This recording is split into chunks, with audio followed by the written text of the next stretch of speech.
Class. चलिए next topic पढ़ते हैं। इसमें लास्ट क्लास में हमने जो है प्लाज्मा मेम्ब्रेन के साथ साथ हमने एक आध ऑर्गेनील उसमें पढ़ लिए थे। अब आगे इसमें हमने एंडो मेम्ब्रेन सिस्टम कंप्लीट कर लिया था। अब आगे इसमें हम पढ़ते हैं, पहले माइक्रो बॉडीज पे आते हैं। माइक्रो बॉडीज बहुत ही small size single membrane bound organelle होते हैं जो आपको डिफरेंट सेल्स में देखने के लिए मिलेंगे। ठीक है, small size, very small size single membrane या unit membrane bound organelle, membrane bound organelle, single size unit membrane bound organelle को हम यहाँ पे क्या बोलेंगे बेटा? माइक्रो बॉडीज बोलेंगे। ठीक है, आपकी एनसीईआरटी में माइक्रो बॉडी सिर्फ एक जस्ट इंट्रोडक्शन दे रखा है। थोड़ा सा हम देख लेते हैं कितने टाइप की माइक्रो बॉडीज आपको सेल्स में मिलेंगी। 3 डिफरेंट टाइप्स में हमें माइक्रो बॉडीज मिलेंगी। 3 अलग अलग टाइप की माइक्रो बॉडीज आपको सेल्स में देखने के लिए मिलती है। ठीक है, पहली जो टाइप की माइक्रो बॉडीज होती हैं वो है आपकी स्फेरोसोम, स्फेरोसोम्स। दूसरी है आपकी ग्लायोक्सिसोम्स, ग्लायोक्सिसोम्स, एंड तीसरी है आपकी पेरोक्सिसोम्स। ठीक, स्फेरोसोम एंड ग्लायोक्सिसोम। एंडोप्लाज्मिक रेटिकुलम वाला टॉपिक जो हमने पढ़ा था उसमें मैंने आपको बताया था स्फेरोसोम एंड ग्लायोक्सिसोम की फॉर्मेशन किससे होती है? स्मूथ एंडोप्लाज्मिक रेटिकुलम से होती है। ठीक है, they are formed by SER, smooth endoplasmic reticulum इनकी फॉर्मेशन में पार्टिसिपेट करता है। ठीक है, अब देखिए स्फेरोसोम एंड ग्लायोक्सिसोम ये केवल आपको प्लांट सेल्स में मिलेंगे। पेरोक्सिसोम आपको plant as well as animal cells दोनों में देखने के लिए मिलते हैं। ठीक है, spherosomes in plant cells only, glyoxysome in plant cells only. ठीक है, इन प्लांट्स। ठीक, and peroxisome is present in plant cells as well as in animals. Plants and animal cells दोनों में ही आपको पेरोक्सिसोम देखने के लिए मिलेगा। प्लांट्स में आपको केवल स्फेरोसोम एंड ग्लायोक्सिसोम मिलते हैं। पेरोक्सिसोम आपको प्लांट्स एंड एनिमल्स दोनों ही सेल में आपको देखने के लिए मिलेंगे। ठीक है, स्फेरोसोम अगर जो हम देखें तो इसकी डिस्कवरी जो है बेटा, डिस्कवरी में साइंटिस्ट के नाम भी देख लेते हैं। Discovered by Perner scientist. ठीक है, पर्नर साइंटिस्ट ने इसकी डिस्कवरी करी थी। ग्लायोक्सिसोम की डिस्कवरी करी थी डी ड्यूव साइंटिस्ट ने, क्रिश्चियन डी ड्यूव साइंटिस्ट, जिन्होंने लाइसोसोम की डिस्कवरी भी करी है। और पेरोक्सिसोम की डिस्कवरी भी 2 साइंटिस्टों ने करी है। यहाँ पे देखिए टॉलबर्ट एंड बीवर्स साइंटिस्ट ने हमारा यहाँ पे क्या डिस्कवर किया है? Peroxisome.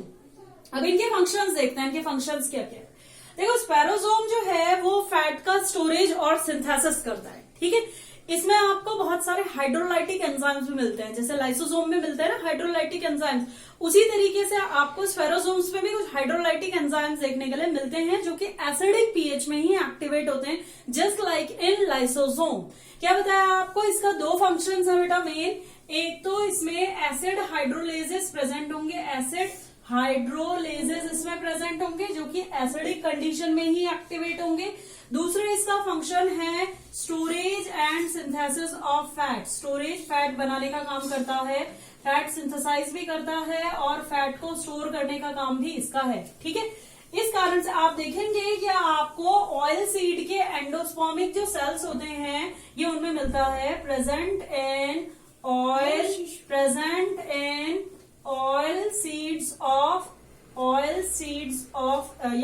Storing endospermic cells, endospermic cells of oil storing seeds के आपको एंडोस्पर्म में आपको ये मिलेगा। कौन? स्फेरोसोम्स। ठीक है, स्फेरोसोम्स के 2 फंक्शन हैं। एक तो यहाँ पे हाइड्रोलाइटिक एंजाइम्स प्रेजेंट होंगे। ठीक है, दूसरा आपको यहाँ पे जो है एसिड हाइड्रोलेजेस क्योंकि इसमें प्रेजेंट है इसीलिए आप इनको क्या है प्लांट लाइसोसोम्स भी बोलते हैं। दूसरा इसका मैंने फंक्शन आपको क्या बताया? Storage and synthesis of fat भी ये करेगा। तो स्फेरोसोम इज ऑल्सो नोन एज, बेटा इसका क्वेश्चन आ जाता है या आप इनको प्लांट लाइसोसोम भी बोलते हैं, प्लांट लाइसोसोम्स भी आप इन्हें बोलेंगे। ठीक है, स्फेरोसोम्स को। ठीक, स्फेरोसोम्स में आपको एसिड हाइड्रोलेजेस मतलब आपको एसिडिक पीएच में एक्ट करने वाले हाइड्रोलाइटिक एंजाइम्स मिलेंगे, इसलिए प्लांट लाइसोसोम है।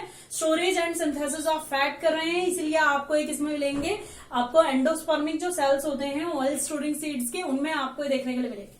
ग्लाइऑक्सिसोम, देखिए ग्लाइऑक्सिसोम हमें प्लांट सेल में देखने के लिए मिलता है।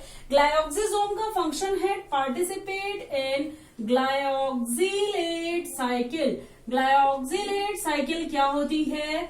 ग्लाइऑक्सिलेट साइकिल हम ऐसे साइकिल को बोलते हैं जिसमें ग्लूकोनियोजेनेसिस किया जाता है। ग्लूकोनियोजेनेसिस का मतलब होता है फैट्स को कन्वर्ट किया जाएगा वाटर सॉल्यूबल शुगर्स में, ठीक है, वाटर सॉल्यूबल शुगर्स में फैट का कन्वर्जन किया जाएगा, सो दैट ये सीड के जर्मिनेशन के लिए, इसका फंक्शन क्या होता है बेटा? सीड जर्मिनेशन में ये फंक्शन परफॉर्म होगा। सीड जर्मिनेशन के टाइम पे क्या करेगा बेटा? यहाँ पे फैट को कन्वर्ट कर देगा, किसमें? वाटर सॉल्यूबल शुगर्स में ये कन्वर्ट करेगा, ठीक है। ये इसका मतलब आपको ऐसे सीड्स में आपको मिलेगा, ऐसे सीड्स के सेल्स में आपको ये मिलेगा ऑयल स्टोरिंग सीड्स, जो ऑयल स्टोर करते हैं ना, ऑयल स्टोरिंग जो सीड्स होते हैं उनमें आपको ये देखने के लिए मिलेगा। क्या? Glyoxysome participate in glyoxylate cycle, that is the conversion of fats into soluble sugar, that is gluconeogenesis, in which the during seed germination, so that energy is released during seed germination. Example is oil storing seeds. Peroxisome plants and animal cells में आपको मिलता है। Peroxisome के बारे में देखते हैं बेटा। पेरोक्सिसोम इन प्लांट्स, पेरोक्सिसोम जो है in plants, it helps in glycolate cycle. Glycolate cycle में हेल्प करेगा। ग्लाइकोलेट साइकिल क्या होती है बेटा? देखिए ग्लाइकोलेट साइकिल आपने फोटोसिंथेसिस वाले चैप्टर में आप पढ़ेंगे या मे बी आपने पढ़ लिया होगा। Glycolate cycle is photo respiration को हम क्या बोलते हैं? ग्लाइकोलेट साइकिल बोलते हैं ना, ठीक है। फोटो रेस्पिरेशन याद है ना आपको? फोटो रेस्पिरेशन प्रोसेस जिसमें ग्लाइसिन एंड सेरीन वगैरह अमीनो एसिड बनते हैं प्लांट के सेल्स में। C4 C3 प्लांट्स में ज्यादातर ये प्रोसेस आपको मिलेगा, उसको हम बोलते हैं ग्लाइकोलेट साइकिल, फोटो रेस्पिरेशन। उसमें पार्टिसिपेट करता है एक तो पेरोक्सिसोम, आपने पढ़ा होगा, माइटोकॉन्ड्रिया, क्लोरोप्लास्ट एंड पेरोक्सिसोम में रिएक्शन परफॉर्म होती है, ठीक। दूसरी चीज देखिए, इसमें दूसरा पॉइंट देखते हैं हम। पेरोक्सिसोम में बेटा 2 टाइप के एंजाइम्स होते हैं, ठीक है। पेरोक्सिसोम में 2 टाइप्स ऑफ एंजाइम्स जो हैं वो आपको मिलेंगे। एक एंजाइम होते हैं ऑक्सीडेज और दूसरे एंजाइम होते हैं कैटालेज, ठीक है, कैटालेज। ऑक्सीडेज एंजाइम क्या करेंगे? ये ऑक्सीडेशन करते हैं डिफरेंट सबस्ट्रेट को। Oxidation of different substrates to release H2O2 release करेंगे, ठीक है। और कैटालेज एंजाइम क्या करेगा? H2O2 का ब्रेक डाउन कर देगा, किस चीज में? वाटर रिलीज करेगा और इसके साथ साथ जो है ऑक्सीजन रिलीज करने का काम करेगा। क्यों ये किया जाता है? देखिए H2O2 बेसिकली अगर जब हम देखें तो आपको मालूम है H2O2 जो है हाईली टॉक्सिक होती है। तो H2O2 अगर जो सेल्स में एक्यूमुलेट हो गई तो सेल्स की किलिंग हो सकती है, सेल्स सर्वाइव नहीं करे। इसीलिए अगर जो कैटालेज एंजाइम उसमें प्रेजेंट है तो वो H2O2 को वाटर एंड ऑक्सीजन में रिलीज कर देगा, मतलब H2O2 की टॉक्सिसिटी को खत्म कर देता है, एक तरीके से आप ये कह सकते हैं, ठीक है। तो हम कह रहे हैं कि पेरोक्सिसोम हमें प्लांट्स एंड एनिमल सेल्स दोनों में मिलता है। पेरोक्सिसोम में 2 टाइप के एंजाइम्स हमें मिलते हैं। डिफरेंट टाइप्स ऑफ ऑक्सीडेज इसमें हमें मिलेंगे, जैसे amino acid oxidase, urate oxidase, इस टाइप के एंजाइम्स आपको यहाँ पे मिलते हैं। ये ऑक्सीडेज एंजाइम अलग अलग सबस्ट्रेट्स का ऑक्सीडेशन करते हैं और इस रिएक्शन में बाय प्रोडक्ट हमें मिलता है H2O2 की फॉर्म में, हाइड्रोजन पेरोक्साइड की फॉर्म में। हाइड्रोजन पेरोक्साइड हाईली एसिडिक होते हैं, इसीलिए पेरोक्सिसोम में एक और टाइप के आपको एंजाइम मिलते हैं जिनको हम कैटालेज बोलते हैं। तो कैटालेज एंजाइम जो है आपका वाटर H2O2 को ब्रेक करके वाटर के इसकी टॉक्सिसिटी को खत्म कर देता है, वाटर एंड ऑक्सीजन को रिलीज करेगा। प्लांट्स में ये जो रिएक्शंस होती हैं, ये एक स्पेशल टाइप की साइकिल में आप देखेंगे, दैट इज ग्लाइकोलेट साइकिल, जिसको हम फोटो रेस्पिरेशन भी बोलते हैं। ठीक है, प्लांट्स में फोटो रेस्पिरेशन करेगा, मतलब ये एनिमल्स एंड प्लांट्स दोनों के सेल्स में। ग्लाइऑक्सिजोम आपको बताया प्लांट सेल्स में ही मिलेगा। मेनली कौन से प्लांट सेल्स में आपको मिलता है? वो सीड्स जो कि ऑयल का स्टोरेज करते हैं, उन सीड्स में आपको ग्लाइऑक्सिजोम्स मिलेगा। और वहां पे क्या करता है? सीड जर्मिनेशन आपने पढ़ा होगा। सीड जर्मिनेशन जो है बहुत ही ज्यादा एटीपी डिमांडिंग प्रोसेस होता है। सीड जर्मिनेशन के लिए एनर्जी कहाँ से आती है? शुगर और जो भी उसमें फूड है, उस फूड के मेटाबॉलिस से उसको एटीपी मिलेगी। शुगर आपको मालूम है बहुत जल्दी ऑक्सीडाइज हो जाता है, फैट का ऑक्सीडेशन स्लो होता है, तो उस फैट को इसीलिए शुगर में कन्वर्ट किया जाता है। ये जो कन्वर्जन की रिएक्शन है, इसको हम बोलते हैं ग्लाइऑक्सिलेट साइकिल और ग्लूकोनियोजेनेसिस। इस रिएक्शन में पार्टिसिपेट करेंगे ग्लाइऑक्सिजोम, मतलब इसके अंदर ये एंजाइम्स होते हैं। ठीक है, पहला मैंने आपको बताया था स्फेरोसोम्स, इनको हम प्लांट लाइसोसोम बोल रहे हैं, ये भी केवल प्लांट सेल में मिल रहे हैं, हाइड्रोलाइटिक एंजाइम्स उसमें है। और दूसरा, ये फैट का स्टोरेज एंड सिंथेसिस करते हैं, इसीलिए ये भी आपको फैट स्टोरिंग सीड्स में आपको मिलेंगे। देखिए, माइक्रोबॉडीज, इसका मतलब ओवरऑल जो आपको इसका फ्लूइड जो निकलता है, इसका जो मीनिंग निकलता है इसका, वो ये कि जो माइक्रोबॉडीज होती हैं वो single membrane bound small sized bodies होती हैं, जो कि कुछ रिडॉक्स रिएक्शन में पार्टिसिपेट करेंगे, लेकिन other than cellular respiration. Cellular respiration के अलावा जो दूसरी रिडॉक्स रिएक्शन है उसमें इनका पार्टिसिपेशन है। तो अब सेल्यूलर रिएक्शन में कौन पार्टिसिपेट करेगा? चलिए, सेल्यूलर रेस्पिरेशन में पार्टिसिपेशन किसका है बेटा हमारा? यहाँ पे mitochondria will participate in cellular respiration. अब ये माइटोकॉन्ड्रिया हमारा थोड़ा माइक्रोबॉडीज के कंपैरेटिव थोड़ा बड़ा साइज का ऑर्गेनील होता है, and it is double membrane bound ऑर्गेनील।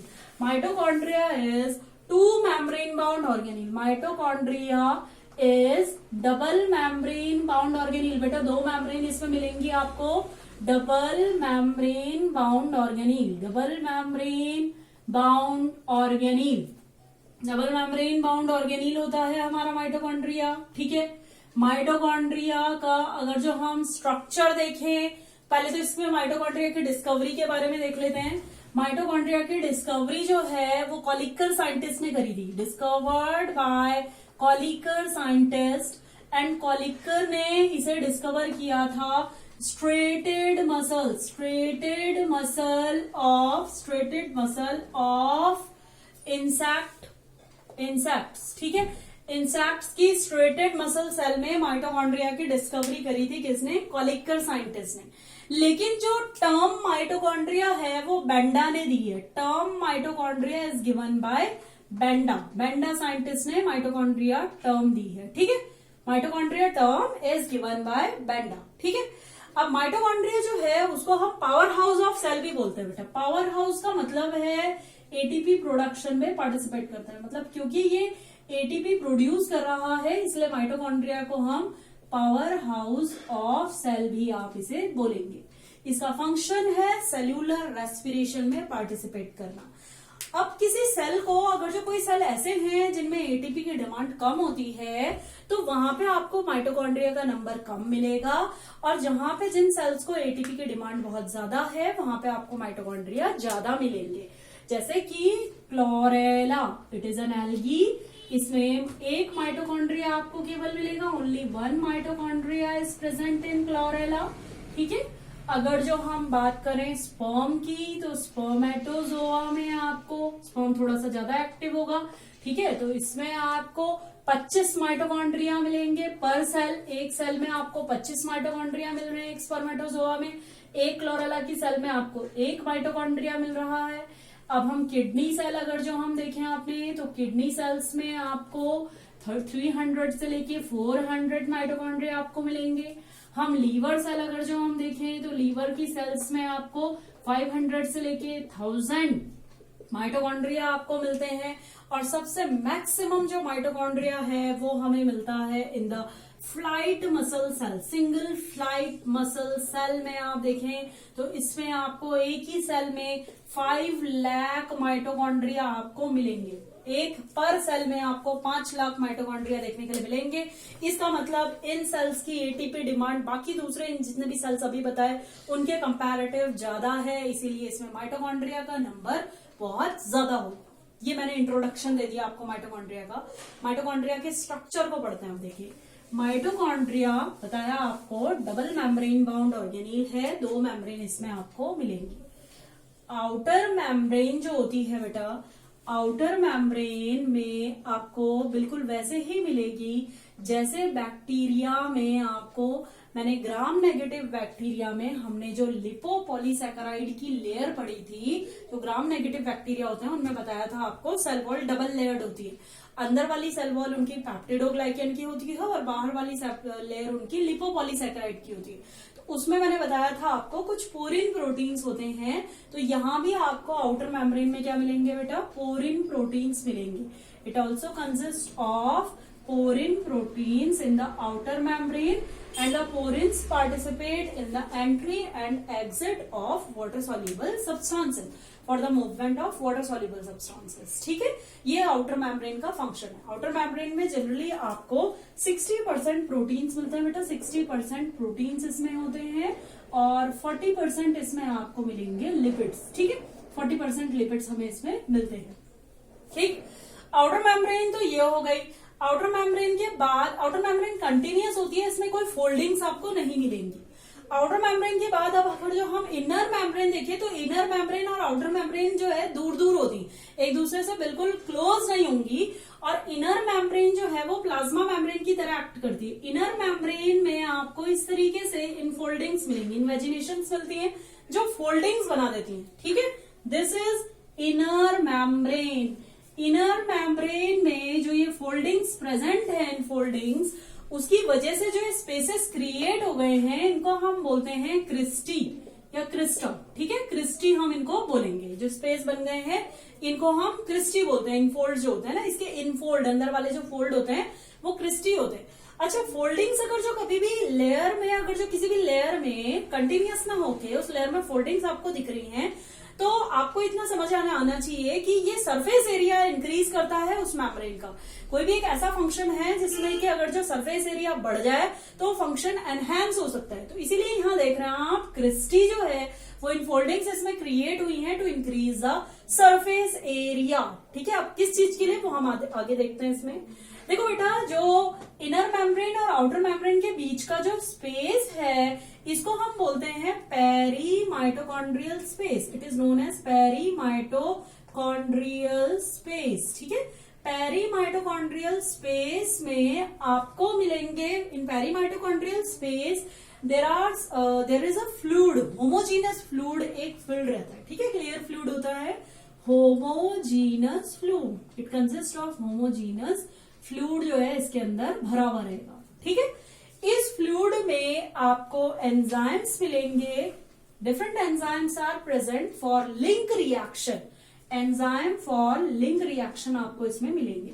Enzyme for link reaction, link reaction आप पढ़ेंगे इन चैप्टर, आपका जो वो चैप्टर है सेल्यूलर रेस्पिरेशन वाला, उसमें आप पढ़ेंगे कि पायरुविक एसिड जो बनता है ग्लाइकोलाइसिस से उसको एसिटाइल कोएंजाइम ए में कन्वर्ट किया जाता है। मतलब जो पायरुवेट वहां बना वो एंटर कर जाएगा इसके थ्रू, मेम्ब्रेन, आउटर मेम्ब्रेन के थ्रू यहां आता है और यहाँ पायरुवेट डिहाइड्रोजिनेज एंजाइम प्रेजेंट होता है जो क्या करता है, पायरुविक एसिड को एसिटाइल कोएंजाइम ए में कन्वर्ट कर देता है।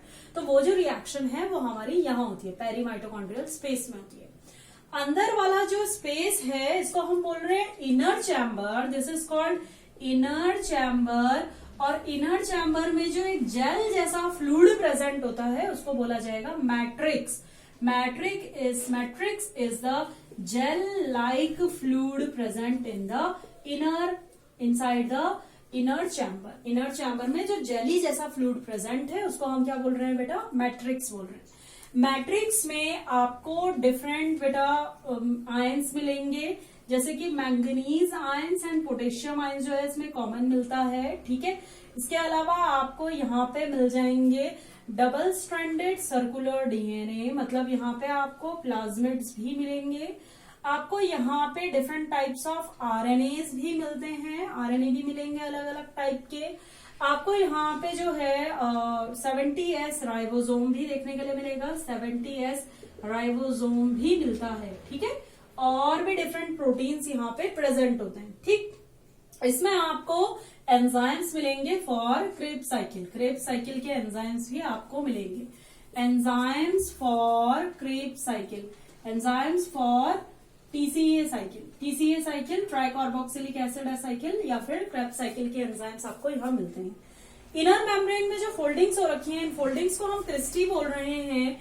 क्रिस्टी में आपको इलेक्ट्रॉन ट्रांसपोर्ट चेन मिलती है, मतलब कि आपको साइटोक्रोम कॉम्प्लेक्स मिलेगा, आपको इसमें मिल जाएंगे ATP synthetase enzyme, this is ATP synthetase enzyme, जिसको हम बोल रहे हैं F0 F1 पार्टिकल, ये भी आपको यहाँ मिलेंगे एटीपी सिंथेटेज एंजाइम। और क्रेब्स साइकिल का एक एंजाइम होता है जिसको हम बोलते हैं सक्सेनाइल डिहाइड्रोजिनेज, ठीक है, वो भी आपको यहाँ पे मिलता है। Succinyl dehydrogenase enzyme is also present, dehydrogenase enzyme of Krebs cycle is present in the inner membrane, inner membrane से जुड़ा हुआ रहता है, ठीक है बेटा। ये मैंने आपको माइटोकॉन्ड्रिया का स्ट्रक्चर अभी बताया, इस स्ट्रक्चर को और ज्यादा बढ़िया मैं आपको नेक्स्ट क्लास में कराऊंगी, और नेक्स्ट क्लास में हम इसके फंक्शंस भी पढ़ेंगे, हर एक पार्ट का एक एक फंक्शन हम पढ़ेंगे नेक्स्ट क्लास में।